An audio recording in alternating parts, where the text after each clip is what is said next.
This show is brought to you in part by viewers like you who joined a Patreon or become YouTube members. Thank you. And if you could, hit the like button and subscribe if you want more Browns-focused content. So fun and interesting news if you are somebody who's been following kind of the social media side of the Browns offseason. Kirk Cousins was confirmed spotted in at least Avon, Ohio, which is the Cleveland area for you guys who do not know. It's confirmed at least that he was definitely in Avon. I don't know about Westlake, but he was in Cleveland. Like there's been enough people who have spotted him around the city that it is obvious that he was in Cleveland on Thursday for whatever reason. Now, what reason could he have been in Cleveland? Officially, he cannot meet with a team right now because he is under contract with the Atlanta Falcons, unless the Falcons have given his representation or him permission to negotiate with other teams, which I do believe at some point we heard something along those lines being the case, which happens a ton in the NFL. A player requests a trade. A team gives that player permission to negotiate with agents. Same thing happened with like Matt Stafford and Geno Smith. Well, not Geno Smith. Geno never got to negotiate. But Matt Stafford, it happened to earlier this year where, they let him negotiate with other teams. It never really came to fruition. He never negotiated with anybody, ended up staying in Los Angeles. So Kirk in Cleveland. For what reason, we don't know. Nobody has leaked out a report that his agents or the Falcons have said he can meet with other people. So as far as we know officially, he couldn't have met with the Browns on any official capacity. Now, I would like to remind people that this is Kirk Cousins. And Kirk Cousins got in trouble with tampering last year with the Atlanta Falcons. Right, where in the 2-day tampering window, he was directly in contact with the Atlanta Falcons when that's not allowed to happen. It's supposed to be your representation in the tampering window that can talk to the Atlanta Falcons. So if Kirk were #not tampering, it really wouldn't be out of character for Kirk to do. There are a million ways around tampering rules, right? The Browns could have somebody that they trust that's not affiliated with the organization but can represent the organization unofficially, meet with Kirk Cousins in Cleveland and, sell him on the idea of playing here. This very much reeks of an unofficial visit. And I do wonder if the Browns do end up landing Kirk Cousins, will we have to deal with a tampering investigation because of this whole thing? Because it is pretty blatant. Kirk has been pretty obviously in Cleveland. Now, again, it's not illegal for him to be in Cleveland. He's obviously allowed to be in cities where other NFL teams are at. But the lack of connection he has to Cleveland, right? He's from, he was born in Illinois. He played football in Michigan, right? So he's not from the area. His wife's not from the area. She's from Georgia.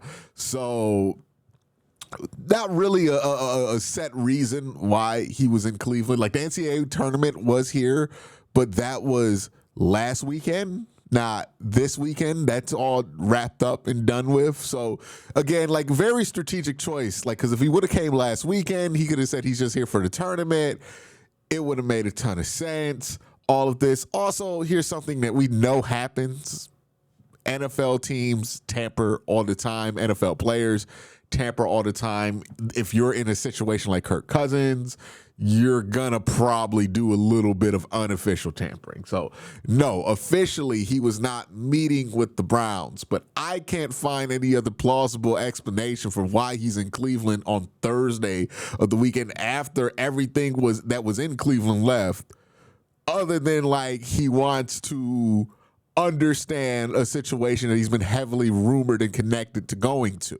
And it would make sense that Kirk would come to Cleveland because this is the one place where he has the opportunity to definitely start. He has Kevin Stefanski already in his corner, an offense that he's familiar with, a test case in Joe Flacco, who was very successful at a very similar age that Kirk Cousins is right now. Like, it makes a ton of sense that Kirk would, pick Cleveland of all the spots that are available for him, because there just aren't that many spots available for him, right? The only other spot for a starting quarterback is like Pittsburgh. And right now they seem to be doing the same thing we're doing with Kirk Cousins with Aaron Rodgers, right? Like, so they're playing that whole game.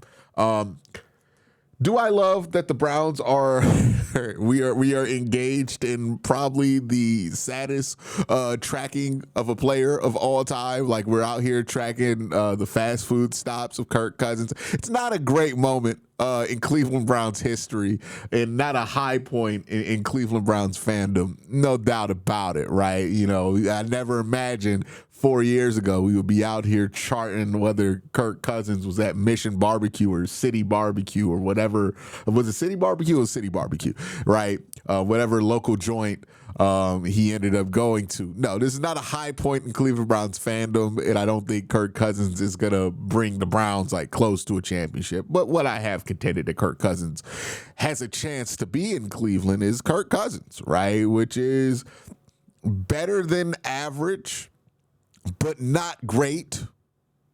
And as he gets older, closer to average and further from great, right?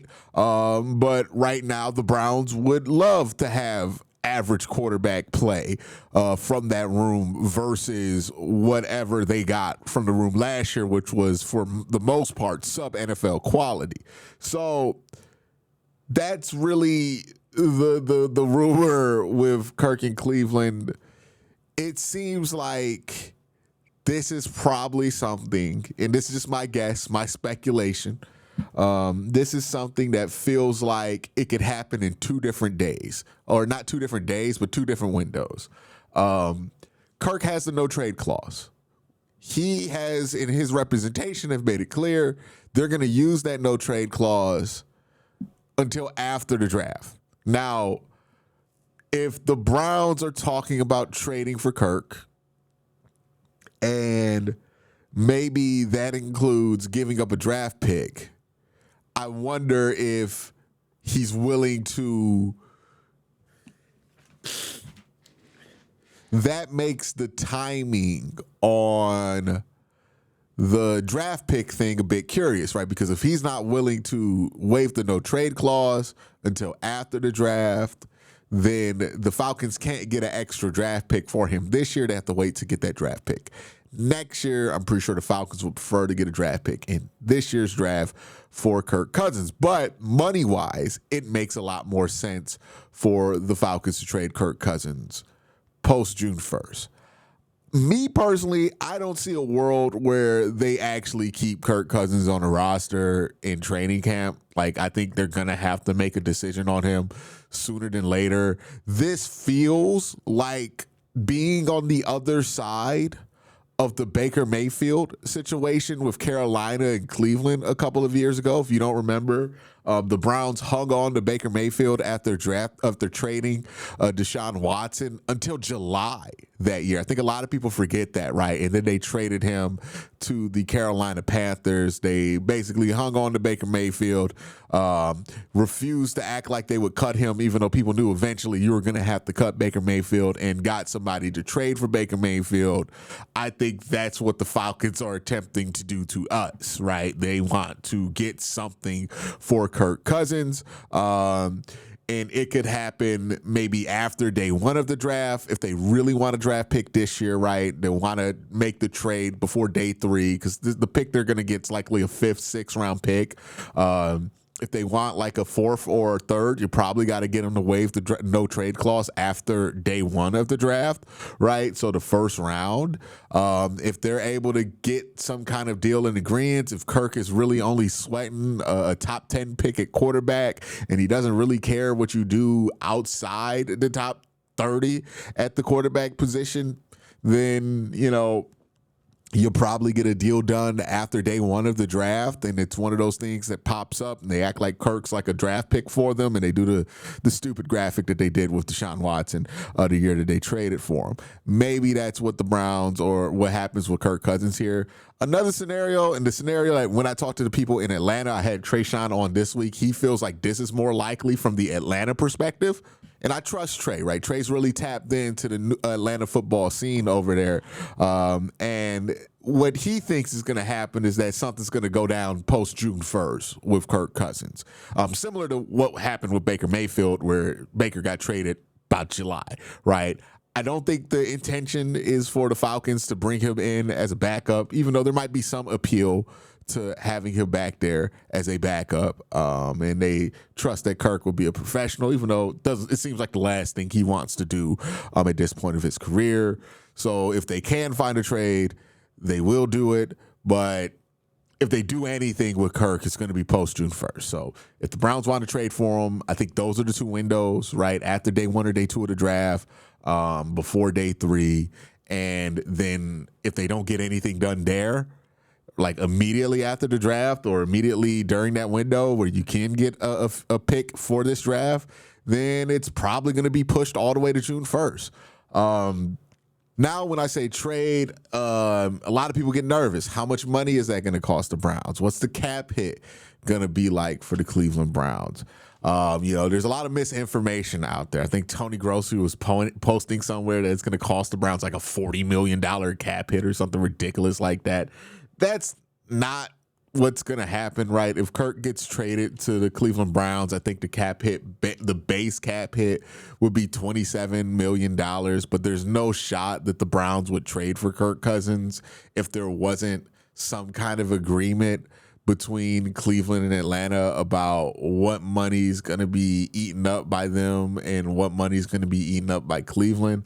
I think the number will end up sitting at about anywhere from like 12 to 20 million. Like, I think Atlanta's going to eat a significant chunk of that depending on what kind of draft pick they want. Basically, Atlanta's going to be trying to leverage the money they eat on the cap to get themselves a better draft pick for Kirk, right? Because they're not really in a great negotiating place with Cleveland. There's not anybody else to play Cleveland off of. It doesn't seem like Pittsburgh's in the market for Kirk Cousins. They haven't been even rumored to be interested in him. They seem firmly set in the Aaron Rodgers market. I don't think any other team's really poking around for a potential starter right now. So your only buyer is Cleveland. So there's not a ton of leverage if you're Atlanta. So if the only leverage you have is that you're willing to eat some of this cap space in order to make the trade easier for Cleveland and to squeeze out some draft pick compensation. So if the Falcons want something along the lines of like a 5th round pick this year, they're going to have to pay a significant amount of money to be able to do that. And I think the cash would be about like $11 million to do it. So you can just take that off of whatever Kirk's number would be. I wouldn't worry too much about what Kirk's cap hit is going to be this year or the rest of that contract, because none of that money's guaranteed after this season, and most of the guaranteed money is going to be on Atlanta's books, not Cleveland's books. And it's why I think there's a good chance that Atlanta wants to wait until post June 1st to do this, because they have to eat the guaranteed money for this year anyways, right? Like, that's not really any of Cleveland's problem, the guaranteed money on the contract. So it's not like the Browns are going to be saddled with this unshakable contract if they trade for Kirk Cousins. That contract's pretty easy to get out of, and they will likely get out of it pretty quickly after the end of the next season, whether it be a renegotiation with Kirk if he does well, or it just be a straight up like, okay, we're just going to cut Kirk Cousins, right, and go in a different direction for the next season. So I wouldn't worry too much about the salary cap implications of it. They don't seem to be that drastic or serious. The Browns have proven to be really good at managing the salary cap, and nothing tells you that they're good at managing cap more than like 4 years of salary cap panic, while the Browns have still been able to re-sign, extend the guys that they've wanted to re-sign an extent. They do a good job at this. I think it's just time people give them credit. Even if you don't think Andrew Berry does a good job overall, got to give them and their staff credit on this. They've done a good job managing the cap, and Jimmy is willing to spend enough cash that they can try these techniques that end up being pretty useful that like Philadelphia uses and to success. So if you're worried about the money part of this, I wouldn't worry too much about it. It's not going to cost you more than like Russ would or than Daniel Jones cost the Indianapolis Colts, right? Like we're not going to be paying nearly as much. It's not like we're going to be like putting cap hell because of Kirk Cousins here, right? So I wouldn't worry too much about that. It seems like the going rate's around 10 to 20 million for a quarterback of Kirk's caliber that you expect to fill the role that Kirk's fulfilling. And I think they're going to find a way to make this cost about 10 to 20 million dollars on their cap sheet. I wouldn't worry about it too much, but it's definitely doable for the Browns, and the Falcons would want the extra draft pick because they want something back for Kirk Cousins, right? Because they don't want to give him up for nothing. That's been clear. They don't want to give him up for nothing. They want to get something out of this. And I think, that would be something that he can get out of this. If they can't get out of this what they want, they're not happy with the draft pick compensation that the Browns are willing to throw for the money that they're willing to eat, then this is how this situation goes to past June 1st. But that's the financial side of that. Thought I addressed that. It's not fun as a fan to be waiting this long to know who's going to start for you. I think we're going to have a better idea of what this picture is going to look like for the Browns after the draft. But it's not fun to hear that your starting quarterback or your projected starting quarterback is not going to be on the roster until June 1st. It is something that happens from time to time, and the Browns aren't in a great situation to begin with, right? So beggars can't be choosers. But this is the spot that they're in. This is my thoughts on Kirk Cousins being in Cleveland. I think the tea leaves have been pointing to Kirk coming to Cleveland for a very long time. It just makes sense, right? With all parties involved.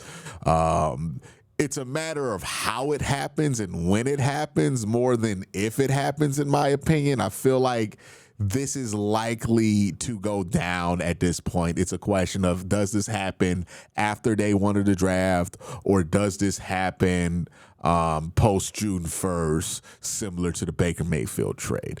But that's my thoughts. Let me know your thoughts down in the comment section below. What do you think about Kirk Cousins confirmed signing in the Cleveland suburban area? Y'all let me know. Everybody else have a great day. Have an even better night. Peace.